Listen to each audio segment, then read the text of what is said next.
2014 চনত 2019 চনত 2021 চনত যাদুকৰ বিক্ৰমে যি নিৰ্বাচনৰ ভৱিষ্যতবাণী কৰিছিলে সেই ভৱিষ্যতবাণী পাছলৈ যেতিয়া 100% শুদ্ধ হ'বলৈ ধৰিলে সকলো আমি আচৰিত হৈ গৈছিলোঁ কাৰণ আমাৰ টিভি চেনেলবোৰত যিবিলাক ধৰণে বা পেপাৰত চেনেলত এক্সিট পোল হয় সেই এক্সিট পোল কেতিয়াবা হয়তো শুদ্ধ নহ'বও পাৰে কিন্তু যাদুকৰ বিক্ৰমে যি ধৰণে ভৱিষ্যতবাণীত 100% শুদ্ধ কৰি দেখুৱাইছে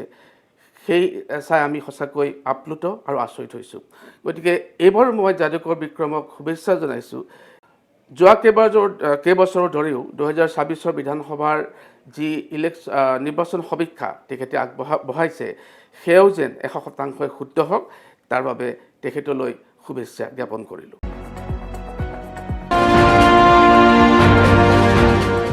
ব্ৰেকিং নিউজ দিব বিচাৰিছোঁ ফুলখাৰী ইতিমধ্যে বিক্ৰমৰ যাদুৰ বাকচ মুকলি হ'ল বিক্ৰমৰ নিৰ্বাচনী অংক আৰু আখৰে আখৰে মিলিল পূৰ্বানুমান আখৰে আখৰে মিলিছে মই পুনৰ জনাইছোঁ সেই পূৰ্বানুমান আখৰে আখৰে মিলিছে